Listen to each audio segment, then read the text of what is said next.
കാട്ടിലൂടെ നടന്നുകൊണ്ടിരിക്കുകയായിരുന്നു. അന്നേരം ആ കാട്ടിൽ ഒരു മരം പോലും ഇല്ലായിരുന്നു. മൊത്തം മരുഭൂമിയായിരുന്നു. അന്നേരം ആ കുട്ടി തിരിച്ച് വീട്ടിലേക്ക് പോയി. പിറ്റേ ദിവസം ആ കുട്ടി തിരിച്ച് ആ കാട്ടിലേക്ക് വന്നപ്പോൾ അവിടെ ഒരു പച്ച നിറത്തിലെ മരം നിൽക്കുന്നുണ്ടായിരുന്നു. അപ്പോൾ ആ കുട്ടി ഒന്ന് ആലോചിച്ചു നോക്കി, ഇതൊരു മാന്ത്രിക മരമായിരുന്നു. അന്നേരം ആ ആന നോക്കാനും അവൾ അവിടെ ഒരു ഗ്ലാസ് എടുത്തുകൊണ്ട് വന്നു. അതിനുശേഷം അതിൻ്റെ അടുത്ത് ചോദിച്ചു, എനിക്ക് ഈ ഗ്ലാസ്സിൽ കുറച്ച് വെള്ളം തരാമെന്ന്. അങ്ങനെ ആ മരം കൊടുത്തില്ല. അന്നേരം ആ സങ്കടത്തിൽ ആ പെൺകുട്ടി തിരിച്ച് വീട്ടിലേക്ക് പോയി. കുറച്ച് ദിവസം കഴിഞ്ഞ് ആ പെൺകുട്ടി വീണ്ടും ആ കാട്ടിലേക്ക് വന്നപ്പോൾ അവിടെ ഒരു മഞ്ഞ മരം നിൽക്കുന്നുണ്ടായിരുന്നു. ആ മരത്തിൻ്റെ അടുത്ത് ഒരു പഴം ചോദിക്കാമെന്ന് അവൾ ചിന്തിച്ചു. അതിനുശേഷം അവൾ ഒരു ഗ്ലാസ് എടുത്തിട്ട് ആ മരത്തിൻ്റെ അടുത്ത് ചോദിച്ചു, എനിക്കിതിൽ കുറച്ച് വെള്ളം തരാമോ? അന്നേരം ആ മരം ആ കുട്ടിക്ക് കുറച്ച് വെള്ളം കൊടുത്തു. അതവൾ കുടിച്ചു. അതിനുശേഷം അവൾ തിരിച്ച് വീട്ടിലേക്ക് പോയി.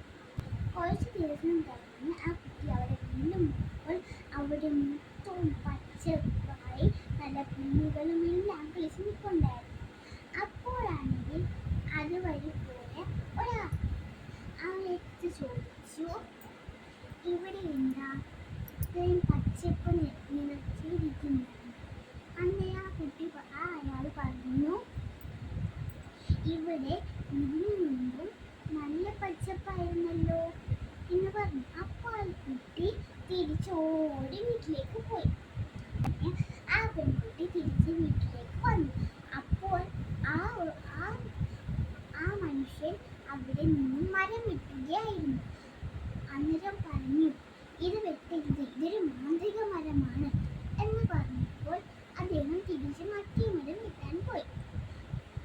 അന്നേരം അത് വെട്ടാൻ പോയപ്പോൾ ആ പെൺകുട്ടി പറഞ്ഞു, ഈ മരത്തിനെ എന്തിനാണ് വെട്ടുന്നത്?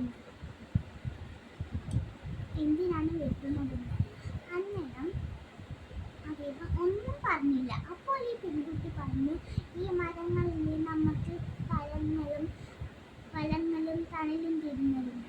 അപ്പോൾ പറഞ്ഞു, ഇനി ഞാൻ ഒരിക്കലും മരങ്ങൾ വെട്ടില്ല. എന്നാൽ ശരി. അദ്ദേഹം അവിടുന്ന് നടന്നു നീങ്ങി. മരം